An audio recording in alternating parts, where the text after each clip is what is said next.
دین پہ قربان ہو گئے کربلا والے، دین پہ قربان ہو گئے کربلا والے۔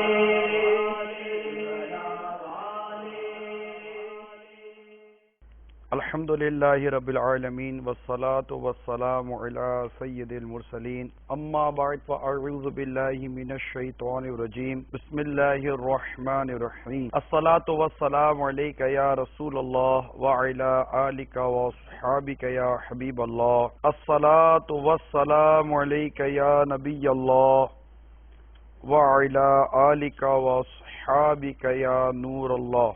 نبی رحمت شفیع امت صلی اللہ تعالی علیہ وآلہ وسلم کا فرمان رحمت ہے، تم میں سے قیامت کے دن میرے سب سے زیادہ نزدیک وہ شخص ہوگا جس سے دنیا میں مجھ پر کثرت سے درود پڑے ہوں گے۔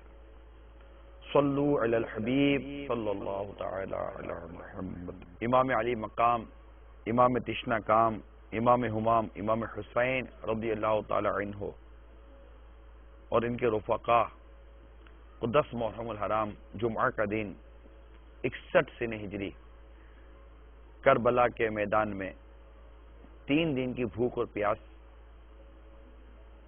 دے کر شہید کر دیا گیا۔ ان کے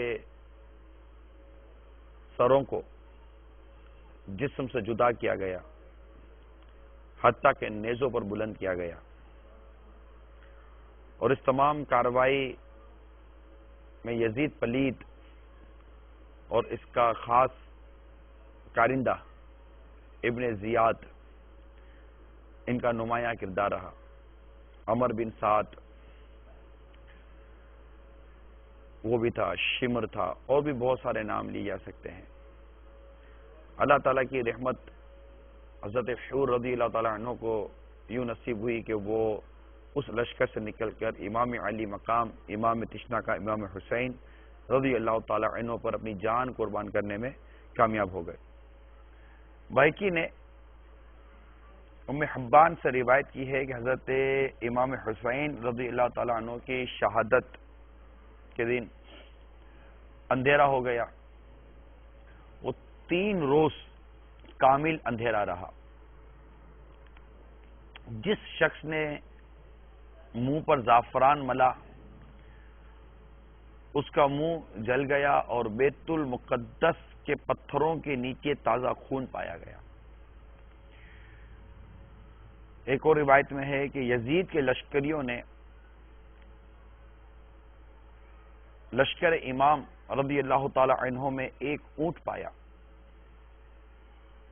اور امام رضی اللہ تعالی عنہ کی شہادت کے روز اس کو ذبح کیا اور پکایا، تو اندرائین کی طرح کڑوا ہو گیا اور اس کو کوئی نہ کھا سکا۔ اندرائین لغت میں اندرائین خربوزے کی شکل کا ایک پھل ہوتا ہے جو بظاہر خوبصورت نظر آتا ہے مگر اندر سے جس کا مزہ ہے وہ انتہائی تلخ ہوتا ہے۔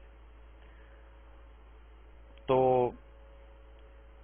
یہ ایک محاورہ بھی ہے، اندرائین کا پھل ہے، اندرائن کا پھل دیکھنے کا ہے، کھانے کا نہیں، کیونکہ وہ اندر سے کچھ اور ہے، باہر سے کچھ اور ہوتا ہے۔ تو وہ گوشت بھی اسی طرح کڑوا ہو گیا اور کوئی بھی اس کو نہ کھا سکا۔ اسی طرح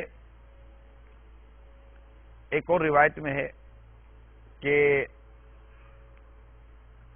علی بن مسہر سے روایت کی کہ میں نے اپنی دادی سے سنا کہ وہ کہتی تھی کہ میں حضرت امام علی مقام امام حسین رضی اللہ تعالیٰ عنہ کی شہادت کے زمانے میں جوان لڑکی تھی، کئی روز آسمان رویا، یعنی آسمان سے خون برسا، اور بعض مورخین نے یہاں تک لکھا ہے کہ 7 روز تک آسمان خون برساتا رہا، یعنی خون رویا، اور اس کے اثر سے دیواریں اور عمارتیں رنگین ہو گئیں، اور جو کپڑا اس سے رنگین ہوا وہ کپڑا پرزے پرزے ہو گیا مگر اس کی سرخی ختم نہ ہوئی، اس قدر اس کے اوپر یہ رنگ چڑھ گیا۔ امام علی مقام امام حسین رضی اللہ تعالیٰ عنہ کی شہادت ہو گئی۔ ایک اور اس معاملے میں روایت سنیے کہ ام المومنین حضرت ام سلمہ رضی اللہ تعالی عنہا نے فرمایا کہ میں نے حضور اکرم صلی اللہ تعالی علیہ وآلہ وسلم کی وفات کے بعد سے سوائے آج کبھی جینوں کو نوحہ روتے ہوئے نہیں سنا، مگر آج سنا تو میں نے جانا کہ میرا فرزند حسین رضی اللہ تعالی عنہ شہید ہو گئے۔ میں نے اپنی لونڈی کو باہر بھیج کر معلومات حاصل کرنے کی کوشش کی تو پتہ چلا کہ امام حسین رضی اللہ تعالی عنہ کی شہادت ہو گئی، اور ان کی شہادت پر جن روتے رہے، ان کے رونے کی آوازیں سنی گئیں۔ اس قدر ان کو غم اور دکھ تھا امام علی مقام امام حسین رضی اللہ تعالی عنہ کی شہادت پر، حتیٰ کہ امام علی مقام امام حسین رضی اللہ تعالیٰ عنہ کے سر مبارک کو جب نیزے پر لے جایا گیا تو کسی نے سورہ کہف کی وہ آیت تلاوت کی جس میں اصحاب کہف کا ذکر ہے، اور یہ بیان کیا گیا کہ ان کی نشانیاں بڑی عجیب نشانیاں ہیں۔ تو امام علی مقام امام حسین رضی اللہ تعالیٰ عنہ کا سر مبارک نیزے پر ہے اور نیزے پر لے جایا جا رہا ہے۔ آپ کے جب کان مبارک میں وہ تلاوت کرنے والے کی آواز پہنچی تو اس وقت سر مبارک سے گویا کہ یہ آواز آئی کہ یہ جو میرا جو واقعہ ہے نا اصحاب کہف کے واقعے سے زیادہ عجیب تر ہے۔ جی ہاں، اس کی تفصیل اور اس کی وضاحت صدر الافاضل نبی مدی مراد آبادی کرتے ہیں کہ در حقیقت بات یہی ہے کیونکہ اصحاب کہف پر کافروں نے ظلم کیا تھا، اصحاب کہف پر کافروں نے ظلم کیا تھا، اور امام علی مقام کو ان کے جد کی امت نے مہمان بنا کے بلایا، پھر بے وفائی سے پانی بند کر دیا، آل اصحاب اور حضرت امام کے سامنے شہید کیا، ان کی آل اولاد کو ان کے سامنے شہید کیا، پھر خود حضرت امام کو شہید کیا گیا، اہل بیت کو اسیر بنایا گیا، قیدی بنایا گیا، سر مبارک کو شہر شہر پھرایا گیا۔ اصحاب کہف سالہ سال کی طویل خواب کے بعد بولے یہ ضرور عجیب ہے، مگر سر مبارک کا تن سے جدا ہونے کے بعد کلام فرمانا اس سے عجیب تر ہے۔ یہاں یہ بڑی پیاری اور بڑی خوبصورت وضاحت صدر الافاضل نئی مدیر مراد آبادی علیہ رحمۃ الحادی کی جو میں نے آپ کے سامنے عرض کر دی۔ غرض زمین اور آسمان میں ایک غم کی کیفیت تھی، دکھ کی کیفیت تھی، دنیا جیسے رنج و علم میں گرفتار ہو چکی تھی۔ شہادت امام کے دن آفتاب کو گہن لگ گیا اور ایسی تاریکی ہوئی کہ دوپہر کے وقت تارے نظر آنے لگے، آسمان رویا، زمین روئی، ہوا میں جنات کے رونے کی آوازیں سنی گئیں۔ یہ ساری باتیں امام علی مقام امام حسین رضی اللہ تعالی عنہ کی شہادت کے بعد یہ پائی گئیں۔ اب امام علی مقام امام حسین رضی اللہ تعالی عنہ کا جو وجود تھا یہ یقیناً یزید کے لیے ناقابل برداشت تھا، کیونکہ یزید ایک فاسق و فاجر تھا، گناہوں میں مبتلا رہتا تھا اور بدکار قسم کا آدمی تھا۔ اب یہ نہیں ہو سکتا تھا کہ امام حسین رضی اللہ تعالیٰ عنہ اس بے باکیوں پر خاموش رہتے، لہذا اس کو امام علی مقام امام حسین رضی اللہ تعالیٰ عنہ کو مطلب راستے سے ہٹانے کے سوا اس کے پاس دوسرا کوئی اس بدبخت کے نزدیک کوئی راستہ ہی نہیں تھا۔ اس کے نا مت ماری گئی تھی کہ اس نے امام علی مقام رضی اللہ تعالیٰ عنہ کو اپنے راستے سے ہٹانے کا پلان بنا لیا، ابن زیاد کو استعمال کیا، یہ سب کچھ اس نے کیا کہ امام حسین رضی اللہ تعالیٰ عنہ رہیں گے تو یہ خاموش ہی رہیں گے میری کرتوتوں کے اوپر۔ تو جیسے امام علی مقام امام حسین رضی اللہ تعالیٰ عنہ کی شہادت ہوئی تو یزید پھر کھل کر کھیلا، بڑا کھل کر کھیلا، مختلف قسم کے گناہوں کا بازار گرم ہو گیا، بدکاریاں، مختلف قسم کی بدکاریاں، حرام کاریاں، حتیٰ کہ بھائی بہن کا بیاہ ہونے لگا، سود شراب دھڑلے کے ساتھ رائج ہوئی، نمازوں کی پابندی اٹھ گئی، سرکشی اپنی انتہا کو پہنچتی تھی، شیطنت نے یہاں تک زور کیا کہ مسلم بن عقبہ کو 12,000 یا 20,000 کا لشکر دے کر مدینہ منورہ کی طرف چڑھائی ہوئی. اصل میں امام علی مقام امام حسین رضی اللہ تعالی عنہ کے ساتھ جو سلوک ہوا، آپ کے سر مبارک کو جب یہ گھمایا گیا، نیزے پر گھمایا گیا، اور جو پردہ نشی خواتین تھیں، جو اہل بیت کے جو یہ افراد بچ گئے تھے، ان کو قیدی بنایا گیا، اور یوں جس انداز سے گھما کر جس کیفیت کے ساتھ اجڑا ہوا قافلہ، جو بالکل جب مدینہ منورہ سے چلے تھے تو ان کی کیا کیفیت تھی، پہنچے تو ان کی کیا کیفیت تھی. جب یہ پہنچے اور جب لوگوں کو پتہ چلا تو لوگوں کے اندر ایک یزید پلید کے بارے میں غم و غصے کی کیفیت تھی. لوگ ناراض تھے اس سے اور طرح طرح کی باتیں ہونے لگی. اس نے یزید نے مدینہ منورہ پر چڑھائی کروائی اور 20 یا 12,000 کا لشکر مدینہ طیبہ پر اس نے چڑھائی کے لیے بھیجا. اور یہ واقعہ 63 سنہ ہجری کا ہے. 61 میں آپ کی شہادت ہوئی تھی امام علی مقام کی، 63 سنہ ہجری میں اس نے یہ حرکت کی. اس نامراد لشکر نے مدینہ طیبہ میں وہ طوفان برپا کیا کہ علمان و لفیظ، قتل و غارت، طرح طرح کے مظالم، آقا صلی اللہ تعالی علیہ وآلہ وسلم کے قرب میں رہنے والوں پر جو کیے، جو مدینہ منورہ میں رہتے تھے، وہاں کے ساکنین، وہاں کے رہنے والوں کے گھر لوٹے گئے. 700 صحابہ کرام علیہم رضوان کو شہید کیا گیا اور دوسرے عام باشندوں کو ملا کر 10,000 سے زیادہ کو شہید کیا گیا. لڑکوں کو قید کر لیا. ایسی بدتمیزیاں کی جن کا ذکر کرنا ناگوار ہے. مسجد نبوی شریف کے ستونوں پر گھوڑے باندھے. 3 دن تک مسجد شریف میں لوگ نماز سے مشرف نہ ہو سکے. حضرت سعید ابن مسیب رضی اللہ تعالی عنہ یہ مجنون بن کر وہاں حاضر ہے کہ کوئی مجھے پہچان نہ لے، اور یوں نکل گیا. حضرت عبداللہ ابن حنظلہ رضی اللہ تعالی عنہما نے فرمایا کہ یزیدیوں کا ناشائستہ حرکات اس حد تک پہنچے کہ ہمیں اندیشہ ہونے لگا کہ ان کی بدکاریوں کی وجہ سے کہیں آسمان سے پتھر نہ برسیں. پھر یہ لشکر شرارت مکہ مکرمہ کی طرف روانہ ہوا. راستے میں امیر لشکر جو تھا ان کا وہ مر گیا.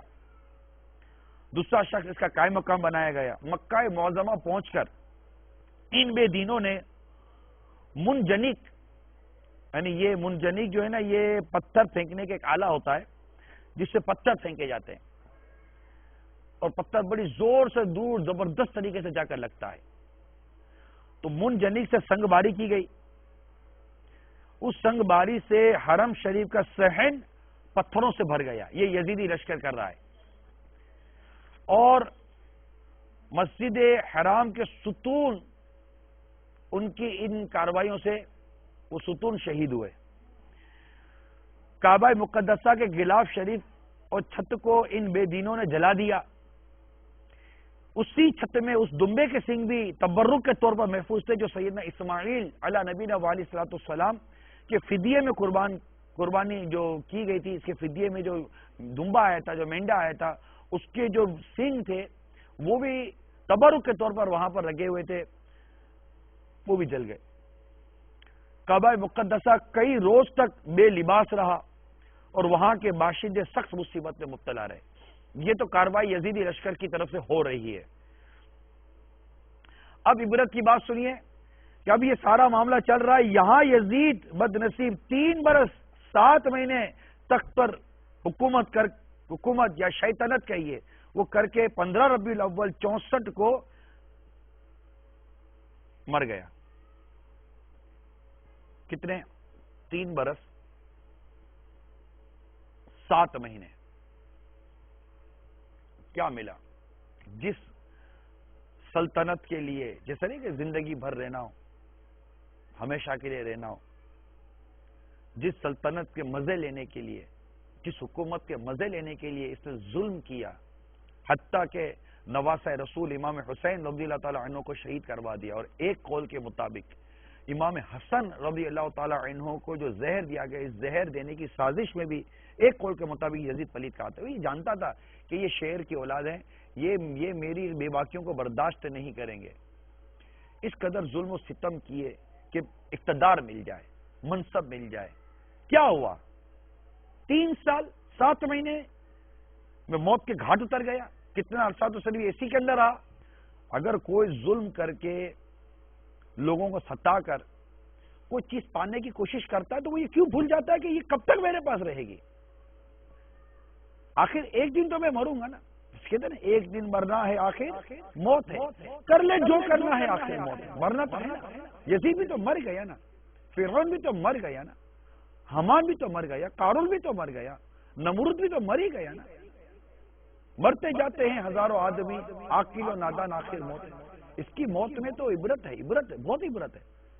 جو لوگ صرف دنیا کی عیش اور آسائشوں کے لیے اللہ تعالیٰ کی نافرمانیاں کرتے ہیں، طرح طرح کی نافرمانیاں کرتے ہیں اللہ تعالیٰ کی، حتیٰ کہ سود تک کھاتے ہیں.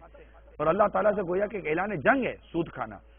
اور طرح طرح کے ظلم و ستم کرتے ہیں، مسلمانوں کو تنگ کرتے ہیں، مسلمانوں کو ستاتے ہیں، حتیٰ کہ بھتہ وصول کرتے ہیں، تاوان وصول کرتے ہیں، گنڈا گردی کرتے ہیں. یہ سب کیا ہے؟ کب تک جئیں گے یہ سب کرا کر؟ ارے محرم الحرام کا یہ مبارک دن ہے، ہم غور کریں، عبرت لیں. 3 سال 7 مہینے کے اندر موت کے گھاٹ اتر گئے یزید. اور آج 1400 برس گزر گئے، 1400 سال سے زیادہ عرصہ گزر گیا. ساری دنیا اس پر مطلب کہ ملامت کرتی ہے. کوئی ہے جو اپنے بیٹے کا نام یزید رکھے گا؟ نہیں. ارے کہاں ہے یزیدی؟ کدھر گئے یزیدی؟ ایک امام حسین رضی اللہ تعالیٰ عنہ کے شہزادے حضرت سیدنا امام زین العابدین رضی اللہ تعالیٰ عنہ باقی رہے. اور اللہ تبارک تعالیٰ نے ان کی اولاد میں اتنی برکت عطا فرمائی کہ آج دنیا کے چپے چپے میں آپ کو سید ملیں گے، امام حسین کی اولاد ملے گی آپ کو. مگر یزیدی کدھر گئے؟ مٹ گئے، مر گئے، ختم ہو گئے، تباہ برباد ہو گئے، ہلاک ہو گئے. جو اللہ کے نام پر قربان ہوئے آج تک ان کے گیت گائے جاتے ہیں. اور ان لوگوں نے ظلم و ستم کیا. آج تھو کیا جا رہا ہے ان کے اوپر، ان کے کردار کے اوپر. رکھے گا کوئی نام اپنے بیٹے کا نام یزید؟ مگر حسین، ہائے ہائے، غلام حسین نام رکھتے ہیں ہم لوگ. غلام حسین رضا، غلام حسن رضا، ہم نام رکھتے ہیں. اپنے بیٹے کا نام غلام زین العابدین نام رکھتے ہیں. میں ہر اس اسلامی بھائی، ہر اس عاشق رسول، ہر اس سے بات کر رہا ہوں جو صرف دنیا کی لذتوں کے لیے، دنیاوی آسائشوں کے لیے ظلم کرتا ہے، زیادتی کرتا ہے، حق تلفیاں کرتا ہے، بربریت پھیلاتا ہے، ظلم و ستم کا بازار گرم کرتا ہے، لوگوں کو خوف و ہراس میں مبتلا کرتا ہے، لوگوں کو اپنے شر سے تکلیف پہنچاتا ہے. ہر وہ شخص سمجھے کب تک جہاں میں ہی عبرت کی ہر سو نمونے، مگر تجھ کو اندھا کیا رنگ بونے. کبھی غور سے بھی یہ دیکھا ہے تو نے، جو آباد تھے وہ محل اب ہے سونے. کہ جگہ جی لگانے کی دنیا نہیں ہے، یہ عبرت کی جا ہے، تماشا نہیں ہے. اپنے گناہوں سے توبہ کر لیجئے، باز آ جائیں. اللہ ہم سب کو کامل توبہ کی توفیق عطا فرمائے. جو آپ کے پیش نظر ہے کہ میں یہ غلط کام کر رہا ہوں، گناہ کر رہا ہوں، بس چٹ پٹ توبہ کر لیجئے، آگے کی مت سوچیے. آج رات یا اب بھی موت آ سکتی ہے، مر سکتے ہیں. ابھی آپ ہیں، آپ جناب ہیں، کچھ ہی دیر کے بعد آپ مرحوم ہو سکتے ہیں، دنیا سے رخصت ہو سکتے ہیں. آپ کتنے ہی کرو فرق مالک ہوں، کتنی سورس ہو، کتنے ہی تعلقات ہوں، آپ کو موت سے کوئی نہیں بچا سکے گا. موت سے کوئی نہیں بچا سکے گا. وہی اندھیری قبر میں اتارا جائے گا. آپ کے تن پر کتنا ہی قیمتی لباس کیوں نہ ہو، اتار کر آپ کی الماری سے کوئی نئی سوٹ لا کر آپ کو نہیں پہنائی جائے گی، وہی کوڑا کفن بازار کا لا کر آپ کو پہنا دیا جائے گا.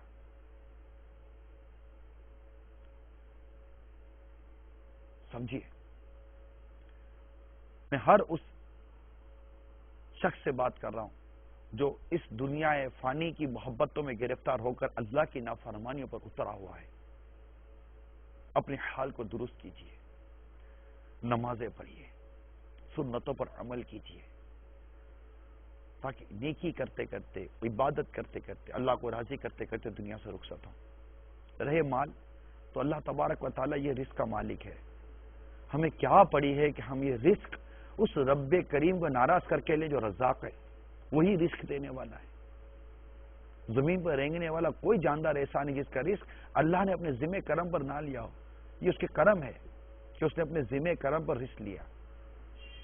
ہم حلال ذریعے سے اس کی رضا کے ذریعے رزق پانے کی کوشش کریں. میری وہ اسلامی بہنیں جو بے پردگیاں کرتی ہیں, اجنبی مردوں کے ساتھ کھلے بندوں بیٹھتی گھومتی پھرتی باتیں کرتی ہیں, تمہیں سیدہ زینب کا واسطہ, تمہیں سیدہ سکینہ رضی اللہ تعالی عنہ کا واسطہ, ہمیں شہر بانوں کا واسطہ رضی اللہ تعالی عنہ, تمہیں صحابیات کا واسطہ, تمہیں صالحین جو صالحات گزری ان کا واسطہ دیتا ہوں. خدا را اپنی بے پردگیوں سے توبہ کر لو. اجنبی مردوں کے آگے بے پردہ آنا چھوڑ دو. بازاروں میں یوں گھومنا پھرنا چھوڑ دو. یہ اچھی باتیں نہیں ہیں. اپنے حسن کی نمائش کرنا چھوڑ دیجئے.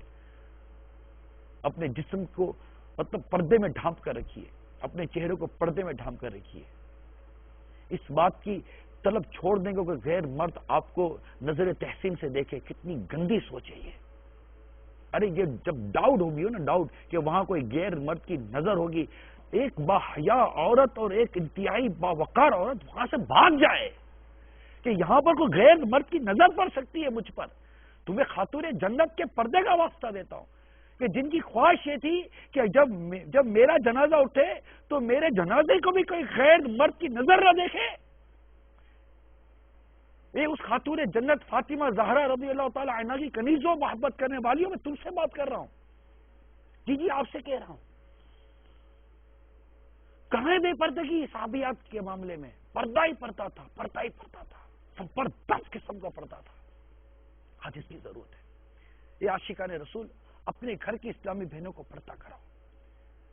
امام زین العابدین رضی اللہ تعالی عنہ کہ اللہ ہمیں صدقہ نصیب فرمائے, کس طرح خوبصورتی کے ساتھ اپنے گھر کی ان خواتین کو, پردہ نشین عورتوں کو کتنے پیارے انداز سے مدینہ منورہ پہنچا دیا.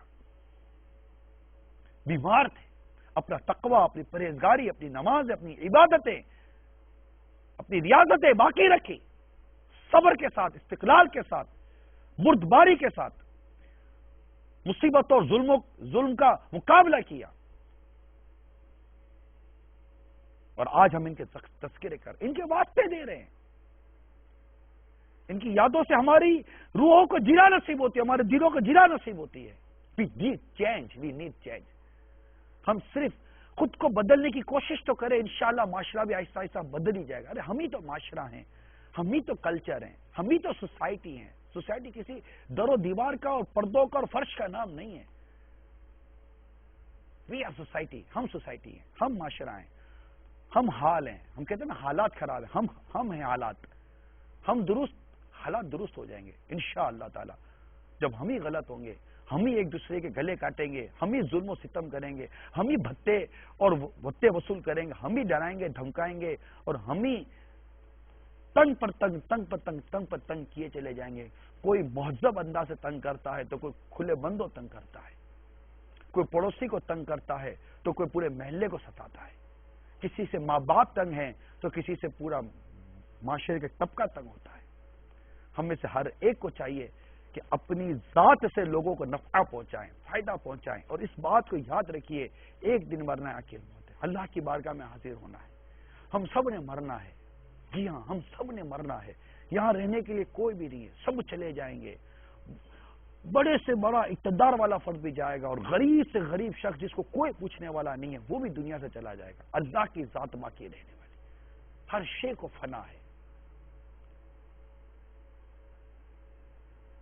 یزید بھی مر گیا نا, 3 سال 7 ماہ کی شیطنت کر کے یہ بھی گیا دنیا سے.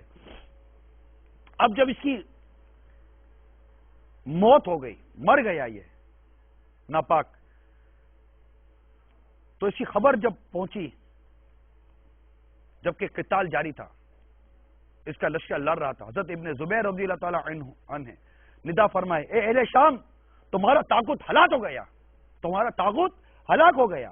یہ سن کر وہ لوگ ذلیل و خوار ہوئے, لوگ ان پر ٹوٹ پڑے, وہ گروہ ناحق خائب و خاسر ہوا. اہل مکہ کو ان کے شر سے نجات ملی. اہل حجاز، یمن اور عراق و خراسان نے حضرت عبداللہ بن زبیر رضی اللہ تعالیٰ عنہ کے دست مبارک پر بیعت کی، اور اہل مصر و شام نے معاویہ بن یزید، جو یزید پلید کے جو بیٹے تھے معاویہ، کہتے ہیں کہ نیک سیرت ہے اور بیمار رہے. جب تھوڑا بہت کم وقت ملا ان کو خلافت کا، بیمار رہے اور بس انتقال کر گئے. 40 دن یا 2 یا 3 ماہ کی حکومت کے بعد 21 سال کی عمر میں انتقال ہو گیا. آخر وقت میں کسی نے اس سے کہا کسی کو خلیفہ کر کے جاؤ، تو جواب کیا خوب جواب دیا. میں نے خلافت میں کوئی حلاوت نہیں پائی، اس سے کوئی لذت یا مزہ نہیں تھا. میں نے خلافت میں کوئی حلاوت نہیں پائی تو میں اس کی تلخی کس طرح کسی دوسرے کو کیوں مبتلا کروں. الغرض بہت سارے واقعات ہیں. آخر کار ایک یزیدیوں کو پکڑ کر مارا گیا. ابن زیاد ہلاک ہوا، شمر کو مارا گیا، مختار بن عبید ثقفی نے بہت سو کے بدلہ لیا اور ایک کو مارا، یہاں تک کہ کئیوں کے سر اسی دارالعمارت میں لائے گئے جہاں امام علی مقام رضی اللہ تعالیٰ عنہ کا سر مبارک لایا گیا. بڑے ذلیل ہوئے، بڑے خوار ہوئے.